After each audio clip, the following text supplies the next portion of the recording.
నమస్తే. ఎన్నో ఆధ్యాత్మిక కార్యక్రమాలు నిరంతరం ఛానల్‌లో ప్రసారం అవుతూనే ఉంటాయి. మీ నుంచి వచ్చే స్పందన చూసి ఛానల్ కూడా చాలా బాగా ఆదరిస్తున్నారు. అందరికీ ఈ సంక్రాంతి శుభదినాన అందరికీ కృతజ్ఞతలు తెలియజేస్తూ, సంక్రాంతి కార్యక్రమం మొదలుపెట్టే ముందు ఈ మధ్య కాలంలో మనందరికీ సుపరిచితులు. అసలు ఆయన ప్రవచనం వినని వాళ్ళు ఉండరేమో అంటే అతిశయోక్తి కాదు. గరికపాటి గారు. గరికపాటి గారికి సంబంధించి ఆయన మొదటి భార్య చేస్తున్న కామెంట్స్‌కి సంబంధించి, కామేశ్వర్ గారు చేస్తున్న కామెంట్స్‌కి సంబంధించి స్పందించటానికి అసలు వాస్తవాలు ఏమిటి? అందులో దాగి ఉన్న ప్రశ్నలు ఏమిటి? ఎవరు సమాధానాలు చెప్పాలి? ఈ విషయాలన్నిటి గురించి వివరించటానికి నేను ప్రతి సారి చెప్తూనే ఉంటాను. నాకు తండ్రి సమానులు అని శివప్రసాద్ గారు ఉన్నారు. గరికపాటి గారి గురించి మాట్లాడే ప్రయత్నం చేద్దాం. గురువుగారు నమస్కారం అండి. ఆశీర్వచనం తల్లి. గరికపాటి గారు మనందరికీ సుపరిచితులే. చాలా సంవత్సరాలుగా ప్రవచనాల రూపంలో మనకి అనేక మాధ్యమాల్లో ఆయన కనిపిస్తూ ఉన్నారు. ఈవెన్ మనకి ఎఫ్ఎం రేడియోలో కూడా ఆయన ప్రవచనాలు వినపడుతూ ఉన్నాయి. రేడియోలో సైతం వినేవారు ఉన్నారు. ఈ మధ్య కాలంలో కామేశ్వరి గారు, ఆయన మొదటి భార్య ఎవరైతే వచ్చి కామెంట్స్ ఏవైతే చేస్తున్నారో, మనం నోటితో అసలు ఆధ్యాత్మికంగా మాట్లాడుతూ ఉంటాము. అనేక కార్యక్రమాలు ఆధ్యాత్మికంగానే చేస్తూ ఉంటాం కాబట్టి, ఏ మాటలైతే మాట్లాడకూడదో అన్ని మాటలు ఆవిడ మాట్లాడటం. దానికి ఇంతవరకు గరికపాటి గారు అసలు ఎక్కడ సమాధానం చెప్పిన దాఖలాలు లేవు. ఒకటి ఆవిడ చెప్పిన దాంట్లో ఏమిటంటే, నా మీద క్రిమినల్ కేసు పెట్టించారు. కాబట్టి నేను స్పందించాల్సొచ్చింది అనేది ఒక యాంగిల్‌లో చెప్తుంది. నా మా నాన్న నేను బ్రతుకుతూ ఉంటే నన్ను అనవసరంగా తట్టి లేపినట్టుగా అయింది. నేనెవరిని ఏమి డిస్టర్బ్ చేయలేదు అనే యాంగిల్‌లో చెప్పారు. ఇంకా అనేక మాటలు చెప్పారు. అసలు తప్పు ఎవరిది? మీరేం చెప్తారు? చెప్పండి. శ్రీ మహాగణాధిపతయ నమః. ఐం మహాసరస్వత్యే నమః. శ్రీ లలితాంబికాదేవియే నమః. అమ్మ, గరికపాటి వారిది సరే. గరికపాటి వారు అంటే ప్రభుత్వము పద్మశ్రీ ఇచ్చి అవును. గౌరవింపు చేసి పురస్కారం అనేటువంటిది కూడా ఆయన పొందడం జరిగింది. మామూలుగా సమాజములో మనకు ఉండేటువంటి వీటిల్లో పూర్వకాలం నుంచి తీసుకుంటే ఎంతోమంది మహనీయులు, పుణ్యాత్ములు పుడుతూ వస్తూ ఉన్నారు.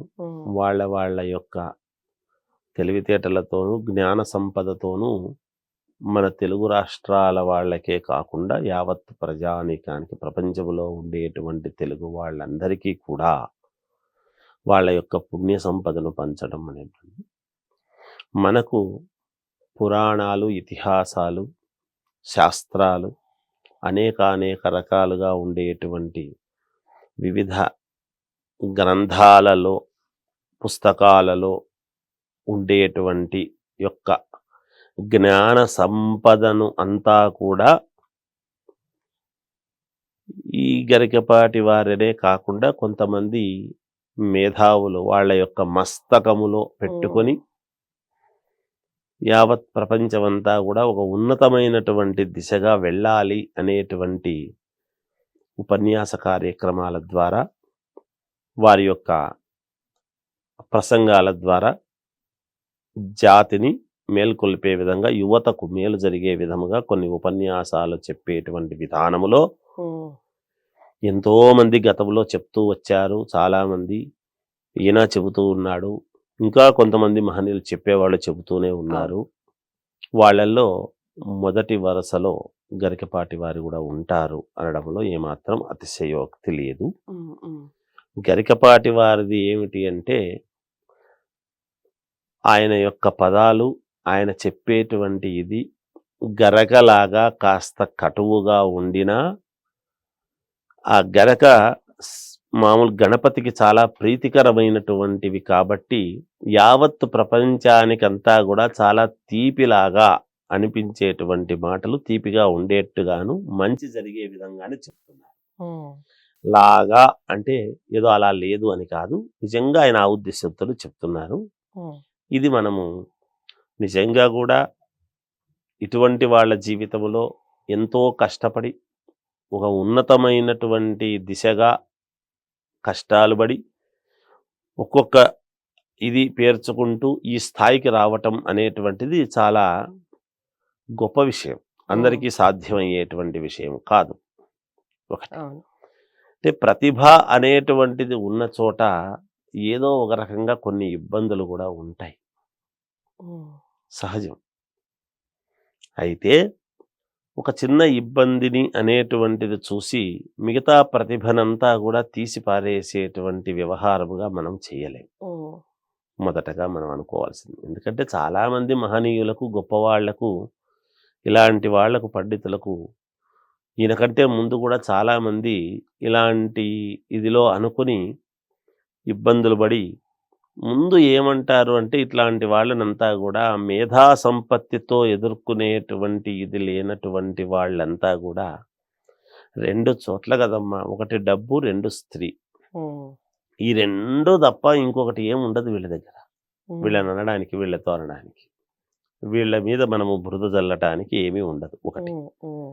అయితే ఇక్కడ చల్లుతున్నది ఎవరు, చల్లించుకుంటున్నది ఎవరు అనేటువంటిది ఒక్కటి మనం ఆలోచన చేయాల్సింది. అవును. అసలు మూలం ఏమిటి అనేటువంటిది ఆలోచన చేస్తే హ్మ్. ఇప్పుడు మొట్టమొదట వివాహము అనేటువంటిది జరుగుతూ ఉన్నప్పుడు అసలు సోదరుడి భార్యను, అగ్రజుడి యొక్క భార్యను చేసుకోవాల్సిన అవసరం ఎందుకొచ్చింది అనేది ఆయన ఆలోచన చేసుకోవాల్సినటువంటి విషయం. ఇదొక ప్రశ్నార్థకం. హ్మ్.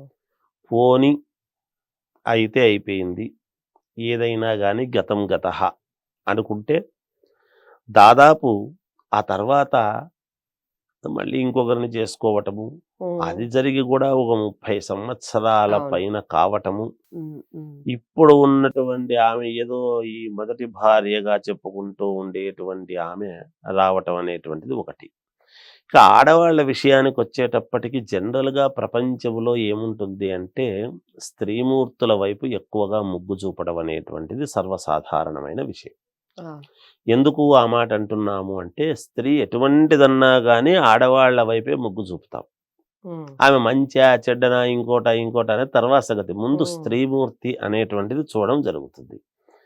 కారణం ఏమి అని ఒక్కసారి గనక మనము ఆలోచన చేసినప్పుడు ఆడవాళ్లకు బాల్యము నుండి కూడా వృద్ధాప్యము వచ్చేటువంటి సమయము వరకు కూడా హ్మ్.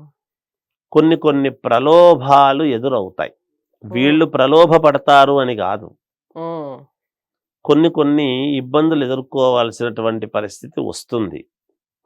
హ్మ్. బలహీనతలు ఎదురవుతాయి. హ్మ్. ముఖ్యంగా హ్మ్. హ్మ్. ప్రలోభాలు గాకుండా, ప్రలోభం అంటే ఇంకొకరు పెట్టేది. ఆ! బలహీనతలు. బలహీనతలు. హ్మ్. బలహీనతలు ఎదురవుతాయి. హ్మ్. మరి మగవాళ్లకు లేవా బలహీనతలు అంటే మగవాళ్లకు 10% ఉంటాయి. 90% ఆడవాళ్లకుంటాయి. హుహు. ఎందుకు ఏ విధముగా అని ఒక్కసారి మనం ఆలోచన చేస్తే హ్మ్. ఆడవాళ్లకు చిన్నతనము నుండి గూడా చిన్న పిల్లగా ఉన్నప్పటి దగ్గర నుంచి పెద్దవాళ్ల సంరక్షణలో ఉండేటువంటి సమయం దగ్గర నుండి కూడా స్కూలుకు వెళ్ళినా టీచర్ల దగ్గర, హ్మ్. కాలేజీకి వెళితే చదువుకునేటువంటి సాటి విద్యార్థుల దగ్గర కావచ్చు, హ్మ్. చదువులు చెప్పేటువంటి వాళ్ళ దగ్గర కావచ్చు, వివాహమైన తర్వాత అత్తవారింట్లో భర్త అనేటువంటి ఒక్క వ్యక్తిని నమ్ముకొని వెళ్ళినప్పుడు భర్త చుట్టూ ఉండేటువంటి వాళ్ళ వలన కావచ్చు, అన్నీ బయటికి చెప్పలేక, అత్తగారింటి విషయాలు పుట్టింట్లో చెప్పలేక, అక్కడ కొంచెం తాను దిగమింగుకోలేక, ఇలాంటివి ఉండేటువంటివి కొన్ని సమస్యలు. చుట్టుపక్కల వాళ్ళతో పడేటువంటి సమస్యలు. ఒకవేళ సంతానం కాకుంటే చుట్టుపక్కల వాళ్ళనే ఇలా ఒకటని కాదు. ఈమె హ్మ్. వృద్ధాప్యం వచ్చినప్పుడు కూడా స్త్రీకి ఏముంటాయండి అనుకోవచ్చు. హ్మ్. కొడుకు ఉద్యోగరీత్యా బయటికి పోతే కోడలు ఎలా చూస్తుందో అనేటువంటి బాధ కావచ్చు. హ్మ్. ఏవో చాదస్తం కొద్దీ వీళ్ళదే తప్ప, వాళ్ళదే తప్ప అని మనం విశ్లేషణ చేసేంతటి ఇది ఉండదు. అందరి కుటుంబాల్లోనూ బాగుంటుంది. అందరూ చెడ్డవాళ్ళు అని చెప్పడానికి లేదు. హ్మ్. అందుకనే ఆడవాళ్లకు ఆడవాళ్లే శత్రువులు అనేటువంటి మాట వచ్చినటువంటిది. ఎవరో కాదు. హ్మ్. వాళ్ళకు వాళ్ళే శత్రువులు. అందువలన ఇవన్నీ ఎక్కడి నుంచి వస్తున్నాయి పదాలు అని ఒక్కసారి మనము ఆలోచన చేసినప్పుడు స్త్రీలకు బలహీనతలు ఎక్కువగా వస్తాయి. హ్మ్. ఏ కారణము చేతనైనా కావచ్చుగాక. ఈరోజు కామేశ్వరి గారు అనేటువంటి ఆమె 30 ఏళ్ల క్రితం నాకు ఇలా జరిగినది, నాకు కూడా నేను వచ్చేదాన్ని కాదు, ఆయన ఎవరైనా ఉంటే రండి, ఎవరైనా ఉంటే రండి, ఎవరైనా ఉంటే రండి అని అంటే వచ్చాను అన్నప్పుడు ఇక్కడ ఈమె విఘ్నతతో కొంచెం ఆలోచన చెయ్యాల్సినటువంటిది ఏమిటి అంటే, ఈమెను రమ్మని కాదు కదా చెప్పింది. ఇప్పుడు జరిగిపోయింది, గతం గతః. ఏ కారణము చేతనైనా కావచ్చుగాక. ఏదైనా సరే ఆనాడు ఆయన ద్వారా ఇద్దరిని సంతానాన్ని కనడం అనేది జరిగింది. మంచో చెడో జరిగిపోయింది అది జరిగిపోయింది. ఏ బలహీనతలన్నా ఉండని గాక. అవును. అవి ఇప్పుడు విశ్లేషణ చేసుకుని వాళ్లకు కూడా 30 ఏళ్ళు వచ్చిన తర్వాత వాళ్ళ మనసులు మనం ఎంత మాత్రము, ఆ పిల్లలు పుట్టినటువంటి పిల్లల్ని ఎంత మాత్రం మనం ఆలోచన చేస్తున్నట్టు, వీళ్ళిద్దరి పోట్లాటలు అనేది కాకుండా సంతానం యొక్క పరిస్థితి ఏమిటి, రేపు మీరు ఇలా అంటే వాళ్ళు ఎలా తలెత్తుకొని తిరగటం సమాజంలో, ఈ విధంగా తల్లిదండ్రులు పిల్లలకు మేలు చేసినట్ట చెడు చేసినట్ట, ఇవన్నీ కూడా ఊరికే మనము బయటికి వచ్చి టీవీల్లో చెప్పడం అనేదే కాదు, తర్వాత వచ్చేటువంటి పరిణామాలు ఏమిటి అనేటువంటిది కూడా ఆలోచన చేసుకోవాల్సిన అవసరం ఈమెకు కూడా ఉన్నది. నేను ఈమెనేమి తప్పుపట్టడం లేదు. ఆమె చెప్పిన మాటలే ఆమెనే ఎంతవరకు కరెక్టో ఆలోచన చేసుకోవాల్సిన అవసరము ఉంటుంది అని తెలియజేస్తున్నాం మనం. ఇప్పుడు అన్నను చేసుకుంది, ఏ బలహీనతలో తెలియదు, మళ్ళీ తమ్ముణ్ణి చేసుకున్నారు, ఇద్దరు సంతానం అయింది, ఏ బలహీనతలో తెలియదు, నేను నచ్చిన వాడితో నేను వచ్చేసినాను అని చెబుతున్నది ఆమె. మరి వచ్చినప్పుడు ఈ నచ్చిన వాడికి ఇచ్చినటువంటి విలువ ఎంత మాత్రము ఇప్పుడు బయటికి వచ్చి, ఇప్పుడు ఇతన్ని ఎంత మాత్రం చూస్తున్నట్టు, ఇతన్ని బయట పెట్టడమే కాకుండా సంతానాన్ని బయట పెట్టి ఎప్పుడో జరిగిన విషయాన్ని చెప్పటం, దీనివల్ల వచ్చేటువంటిది ఏమిటి, పోనీ ఏమొస్తుంది, దీనివల్ల ఎలా జరుగుతుంది అంటే ఏమొస్తుంది అంటే ఇక్కడ రకరకాల వార్తలు గురువు గారు. ఆయనకి గరికపాటి గారికి ఒక 100 కోట్ల ఆస్తి ఉంది అని, ఆస్తిలో ఏదైనా వాటా కావాలి అన్న ఉద్దేశంతో ఏమన్నా బయటకొచ్చిందా అని, లేదా రాజకీయంగా కొంతమంది ప్రోద్బలం చేస్తున్నారు ఆవిడ్ని, అందుకే మాట్లాడిస్తున్నారు అని వార్తలొస్తూ ఉన్నాయి. అందుకని ఇన్ని రోజుల తర్వాత ఆవిడ బయటకొచ్చింది అని మాటలు వినిపిస్తూ ఉన్నాయి. అందుకేమ్మా నేనేమంటున్నానంటే, ఎవరి చేతిలోనో కీలుబొమ్మ అనేటువంటి పదము రాకూడదు ఎప్పుడూ కూడా. రైట్. ఇప్పుడు డబ్బు కోసమే, ఆస్తి కోసమే అంటే స్ట్రైట్‌గా నాకు ఆనాడు అన్యాయం జరిగింది కాబట్టి నాకు ఆస్తిలో ఏదైనా ఇవ్వండి అని ఆయన అడగాలి. ఊరికే రచ్చ చేసుకుంటే వచ్చేది ఏమీ లేదు. ఇక్కడ తప్పులు ఉంటాయి. 2 చేతులు కలిస్తేనే శబ్దం. ఆనాడు జరిగింది. ఏది ఏమైనా ఆయన ఈనాడు ఒక వటవృక్షములాగా సర్వవ్యాప్తమై ఉన్నాడు. ఇప్పుడు కలువ పువ్వ ఎక్కడ పుట్టింది అనేటువంటిది కాదు, అది అమ్మవారి దగ్గరికి ప్రీతికరముగా చేరుతూ ఉన్నది అనేటువంటిది ఒకటి. ఆయన గతం ఏమిటి అనేటువంటి దానికంటే కూడా ఇవాళ ఆయన భవిష్యత్తు ఏమిటి అనేటువంటిది అందరూ చూస్తున్నారు. ఏది ఏమైనా గతంలో ఉండవచ్చునేమో, కారణం కాకపోతే ఆయన వివరణ ఇచ్చుకోవాల్సినటువంటిది, సద్దుమణగాల్సినట్టుగా చూసుకోవాల్సినటువంటి బాధ్యత వారి సౌకర్యం. మనం మాట్లాడలేము అది. ఎందుకంటే వివరణ అసలు ముందు అన్నభార్యను ఎందుకు చేసుకోవాల్సి వచ్చింది అనేటువంటిది అది అక్కడ చెప్పాము, అయిపోయింది ఇంకా దాని గురించి. దానివల్లనే కదా ఈ సమస్య ఇలా ఉంటున్నది. అంటే ఎవరైనా వెనకాల ఉండి ఏదైనా ప్రేరణ కలిగిస్తున్నారా, ఇంకేమైనా ఉన్నాయా, ఏమిటి అనేటువంటివి ఇలాంటివన్నీ ఉంటాయి. ఏది ఏమైనా ఈరోజు ఆయన ఉండేటువంటి స్థితి, ఆయన్ను అనుసరించేటువంటి వాళ్ళు కావచ్చు, ఆయనే కరెక్ట్ అనేటువంటి వాళ్ళు ఉంటారు సమాజంలో. అయ్యో ఈయన ఇటువంటి వాడా, అనవసరంగా ఈయన అనుకున్నామే అని అనుకునేటువంటి వాళ్ళు ఉంటారు. మిగతా వాళ్ళు కూడా ఎంత మాత్రమో అనేటువంటి ఆలోచనతో ఉండేటువంటి లోకోభిన్న రుచి కదా తల్లి. లోకం ఎప్పుడూ కూడా ఒకటే రకము, ఒకటే వైపు ఉండదు. సరే, దీనివల్ల కొంతమంది కావాల్సినటువంటి వాళ్ళు, బాగా నమ్మకం పెట్టుకున్నటువంటి వాళ్ళు దూరం కావటము, లేదు నమ్మకంతో మాకు పర్వాలేదు లేని దగ్గర కావటము, అది తర్వాత సంగతులు. ఇంకా అది భగవంతుడి యొక్క నిర్ణయం, అమ్మవారి దయ. ఏది ఏమైనా ఇట్లాంటివి పెద్ద పెద్ద వాళ్ళ యొక్క ఇదిలో రాకుండా చూసుకోవాల్సినటువంటి బాధ్యత, ఈ సోకాల్డ్ ప్రవచనాలు ఇవన్నీ చెబుతూ ఉంటారు కదా, వీళ్ళ చుట్టూ ఒక వ్యవస్థ అనేటువంటిది ఉండాలి. ఆయన్ను నిరంతరము కాపాడుకునేటువంటి బాధ్యత. ఒక అర్చకుడు ఒక దేవాలయంలో ఉండేటువంటి అమ్మవారికి పూజ చేసేటువంటి అర్చకుడు, ఆ దేవాలయము బాధ్యత. ఆ అమ్మవారి దగ్గరికి రానియకుండా ఎవరంటే వాళ్ళు లోపలికి రాకుండా అందుకనే ఒక ఇది అడ్డము అని ఒకటి కడతారు. ఎందుకు అంతవరకే వచ్చి పోవాలి, చూడాలి, చెయ్యాలి అని.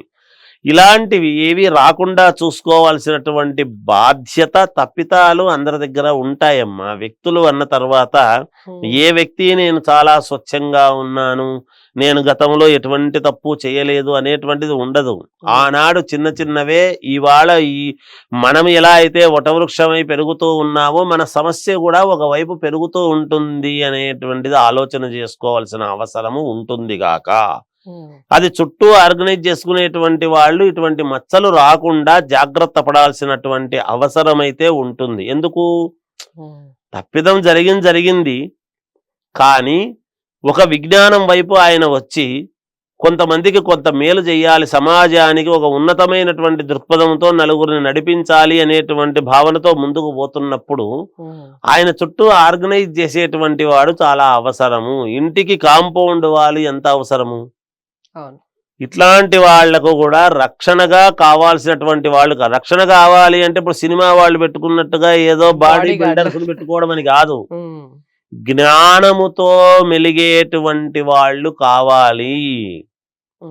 ఆ జ్ఞానముతో ఇటువంటి వాళ్ళ చుట్టూ ఎటువంటిది రాకుండా చూసుకోవాల్సినటువంటి బాధ్యత ఒకవేళ వస్తే దాన్ని వెంటనే సద్దుమణిగి అది కాదు ఇదిగో ఇది అని సమన్వయం చేసేటువంటి క్యాపబిలిటీ ఉండేటువంటి వాళ్ళను చుట్టూ ఉంచుకోవాల్సినటువంటి అవసరం ఉంది. అంటే తప్పుంది కాబట్టి ఉంచుకోమని కాదు, తప్పుంది కాబట్టి ఊరికే ఉంచుకోమని కాదు దాని అర్థం. ఎవరో బురద వేస్తున్నారు అన్నప్పుడు మనకు ఒక అద్దం అవసరం. మన బింబము మనం బయటికి డైరెక్ట్ గా కనపడడం కంటే ముందర ఒక అద్దం అనేటువంటిది పెట్టుకుంటే ఆ అద్దంలో నుంచి కనపడుతూ ఉన్నప్పుడు ఎవడైనా ఒకవేళ ఏదైనా వేరే ఆలోచనతో కావచ్చు, ఆవేశంలో కావచ్చు, తెలియనితనము కావచ్చు, ఇంకొకరి ప్రేరణ వలన కావచ్చు, ఒక బురద మన మీద వేసినప్పుడు ఆ అద్దానికి పడుతుంది కానీ మనకు డైరెక్ట్ గా పడకుండా ఉండటానికి ఒక వారధి అనేది అవసరం అనేది గ్రహించాలి ఇటువంటి వాళ్ళు. దాన్ని జాగ్రత్తగా ఈ ప్రశ్నలు వాళ్ళు ఇది కుటుంబ విషయముగా తెలుసుకొని పొద్దు సమాజంలోకి పెట్టుకుంటే వచ్చేది ఏమీ లేదు. ఈమెకొచ్చింది లేదు, ఆయన ప్రతిభకు కొంచెం భంగం వాటిల్లుతుంది తప్ప కొంచెం భంగమే. ఎంత లేదన్నా ఎంత మనము కాదుకూడదు, నాకేముంది నేను మచ్చలేదు అని అనుకున్నా 100 మంది నమ్మేటువంటి వాళ్ళు ఏ 60కో 70కో పడిపోవచ్చు. 30 మంది ఆలోచన అయితే చేస్తారు కదా, ఉండొచ్చు 20 మంది కానీ 10 కానీ, లేదు 99 నీ వైపు ఒక్కడ ఆలోచన చేసినా అటువైపు చేసినట్టే కదా. ఆ ఒకడిని పోగొట్టుకున్నా మనం పోగొట్టుకున్న వాళ్ళమే కదా. అది గ్రహించుకొని అందరూ కూడా జాగ్రత్తగా ముందుకు వెళ్లాల్సినటువంటి అవసరము ఉంటుంది అని నా భావన. చాలా చక్కగా వివరించారు. గరికపాటి గారి మీద వచ్చినటువంటి ఈ ఏదైతే ఉందో వాస్తవమా అవాస్తవమా అసలు ఏం జరిగింది అనేది వ్యక్తిగత విషయాలు. ఇలాంటి వ్యక్తిగత విషయాలు మాట్లాడేటప్పుడు కుటుంబ సభ్యులు 1కి 10 సార్లు ఆలోచించి మీడియా ముందుకి మాధ్యమాల్లో రావాలి అనేది గురువుగారి ప్రత్యేకంగా చెప్పిన విషయం. అది ఇంకొక విషయం ఏమిటి అంటే వ్యక్తిగతంగా మాట్లాడేటప్పుడు వారు స్పందించిన వెంటనే చుట్టుపక్కల మెయింటైన్ చేసే వాళ్ళు కానివ్వండి, లేదా వారు కానివ్వండి, ఏదో ఒకటి దానికి సంబంధించిన ఆన్సర్ చెప్తే అది అంతవరకు సద్దుమణిగిపోతుంది. అందరూ మాట్లాడే అవకాశాన్ని కొంచెం తగ్గించిన వాళ్ళం అవుతాం. ప్రతి ఒక్కరూ దీని గురించి మాట్లాడటం. ఇప్పుడు గురువుగారు చెప్పిన దాంట్లో 100% ఉన్నవారు 10% తగ్గినట్టే కదా. ఆయన మీద ఉన్నటువంటి ఆ మచ్చ పోవాలి అంటే, మర్చిపోవాలి అంటే చాలా కాలం పడుతుంది. ఒకసారి ఇది అందరూ గ్రహించండి.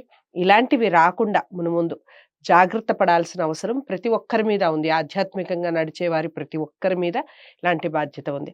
ఈ వీడియోని అందరికీ షేర్ చేస్తారనుకుంటున్నాను. లైక్ చేసి ఛానల్ని సబ్స్క్రైబ్ చేసుకోండి. నమస్తే. హిట్ టీవీ యాప్, ఇందులో short news, live news, entertainment shows, movies, digital magazines తో పాటు మీ జిల్లా వార్తలను కూడా ఫ్రీగా చూడొచ్చు. అంతేకాదు కేజీ నుంచి పీజీ వరకు విద్యార్థులకు స్కాలర్షిప్ కూడా అందిస్తున్నాం. ప్రతి వారం 10 మందికి లక్కీ డ్రా ద్వారా ఒక్కొక్కరికి 10,000 రూపాయలు అందిస్తున్నాం. ఇంకెందుకు ఆలస్యం, వెంటనే హిట్ టీవీ యాప్ ని డౌన్లోడ్ చేసుకుని ఫ్రీగా ఎంటర్టైన్మెంట్ పొందండి. Hit TV app. Hit TV app. Please download hit TV app. Hit TV app ని ఫ్రీగా డౌన్లోడ్ చేసుకుని ఎంజాయ్ చేయండి. మీకు నచ్చిన ఎంటర్టైన్మెంట్ కోసం హిట్ టీవీ యాప్ ని ఫ్రీగా డౌన్లోడ్ చేసుకుని ఎంజాయ్ చేయండి. హిట్ టీవీ యాప్ ని డౌన్లోడ్ చేసుకుని ఆస్వాదించండి, ఆశీర్వదించండి. ఇంతమంది సెలబ్రిటీలు హిట్ టీవీ యాప్ ని డౌన్లోడ్ చేసుకోండి అని చెప్తున్నారంటే ఎంత మంచి యాప్ ఆలోచించండి. అమెరికా అమెరికా అమెరికా అమెరికాలో చదవాలనుకునే వాళ్ళకి విశ్వసనీయమైన పేరు మన శౌర్య కన్సల్టెన్సీ. UK లో 1 year masters. UK లో 1 year masters. 2 years work permit up to 5 years visa. Contact Saurya Consultancy. Contact 89851 89851.